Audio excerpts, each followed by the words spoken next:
Hello दोस्तों, कैसे हैं आप सभी। आशा करते हैं अच्छे होंगे, स्टडी भी अच्छे से चल रही होगी। आज काफ़ी दिन के बाद यूट्यूब पर आ गए हैं क्योंकि आवश्यक कार्य पड़ जाने के कारण नहीं आ पा रहे थे। आगे से लगातार कंटिन्यू आते रहेंगे। बोर्ड पे 2 सवाल लिखे हुए हैं, दोनों रेलवे 2026 एनटीपीसी में पूछे गए हैं और 2 नहीं कह सकते, कह तो एक ही सकते हैं, 2 उसका हमने बना दिया है। ये पूछा गया है, इसको हमने बना दिया है। डाटा चेंज किया, सवाल सेम है। 2 इसलिए लिखे गए क्योंकि एक आपको करना है, एक हमें करना है।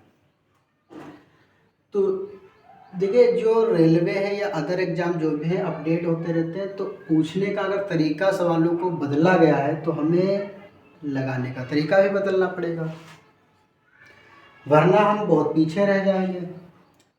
क्योंकि अब जो होगा वो संघर्ष सिर्फ नौकरी पाने का नहीं है, संघर्ष खुद को साबित करने का भी है कि हम नहीं कमज़ोर है, हमारा वक्त कमज़ोर है। वक्त सबका बदलता है, वक्त बदलेगा, सारा जहां अपना होगा। तो 2 सवाल हैं ये, दोनों को, एक को हम करेंगे, एक को तुम लोग करना और कमेंट में आंसर ज़रूर देना, ठीक है।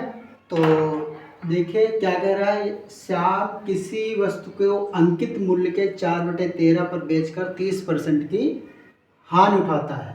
यदि वह उसे अंकित मूल्य के 60% पर बेचता तो लाभ प्रतिशत क्या होता।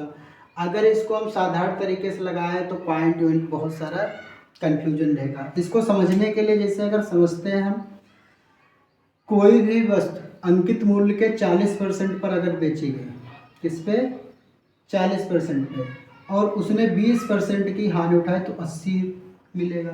यही कह दिया जाए अब अंकित मूल्य के 80% पर बेची गई तो अब कितना होगा, 40 का डबल कितना हो गया 80। तो हमने कहा 80 का डबल कितना हो जाएगा 160, और जो 160 होगा उसमें से 100 हमें माइनस कर देना है। कितना, 60% का इसका लाभ आ जाएगा। बस इतनी सी बात करनी है, बाकी इसमें कुछ ज़्यादा करने की आवश्यकता नहीं है, फंसना तो है ही नहीं। और सबसे पहले हमें ऑप्शन पे भी ध्यान रखना है। ऑप्शन क्या है, अगर लास्ट यूनिट डिजिट अलग अलग है तो हम यूनिट डिजिट से ही कर लेंगे, कैलकुलेशन की कोई आवश्यकता नहीं, कैलकुलेशन के पीछे ही नहीं पड़ना है क्योंकि सारा का सारा टाइम हमें बचाना है। कि क्या है, 4/13 पर बेचता है अगर, तो उसको कितनी हानि उठानी पड़ रही है 30%, मतलब 70% बचेगा। कितना बचेगा 70%। अब ये कह रहा है 60% पर बेचे, तो इसको हमें 60 बनाना है। क्या करना है 60, तो हमने कहा 1% बना दो उसको, तो ये 13, 70 गुणे 13 चला गया, बटे में 4 आ गया। जैसे हमने 60% को क्या लिख सकते हो 3/5। अब 3/5 की वैल्यू निकालनी है, 3/5 की, तो 3/5 की वैल्यू निकालने के लिए बटे में 4 गुणे में 13 गुणे में 3/5 कर देना है। इसको गुणा करें कितना आ जाएगा, 13 के 39 गुणे में 70, ठीक है। अच्छा, अगर हम पूरा कैलकुलेशन ना करते हैं, ऑप्शन देखिए, ये सारे ऑप्शन हैं, यहाँ पर देख लीजिए 5 चक्कू 20 हो जाएगा, 5 चक्कू 20, 0 कट जाएगा, 2 से काट देंगे इसको, तो ये आ जाएगा हमारा 3.5, ये आ जाएगा। तो बचा क्या, 3.5 इंटू 13 इंटू 3।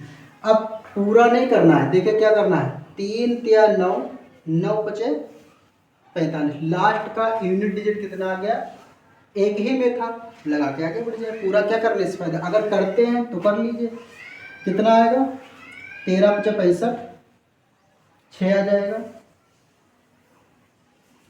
और 13 39 और 6 45, 45 इंटू 3। इसको अगर 3 × 5 15 होगा, 3 × 15 16 हो जाएगा, 3 × 12 और 1 13, 136 में से 100 माइनस कर देना है, तो कितना आ जाएगा ये 36.5। ये सब करने की आवश्यकता ही नहीं है, क्या करना है, कुछ करना ही नहीं है। जब यूनिट डिजिट सिंगल ही है, सभी में अलग अलग है, तो हमें पता चल गया लास्ट में 5 आना है, 5 लगाइए और आगे बढ़िए।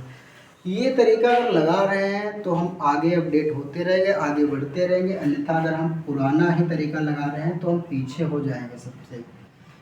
ठीक है, तो एक समझे समझे कि नहीं? एक सवाल आपके लिए है, इसका आंसर कमेंट में ज़रूर देना और कोशिश करना इसी तरीके से लगाने की। कैसा लगा कमेंट में ज़रूर बताना। और अब लगातार कंटिन्यू ही 1-2 सवाल लेकर आएंगे। थैंक यू, धन्यवाद।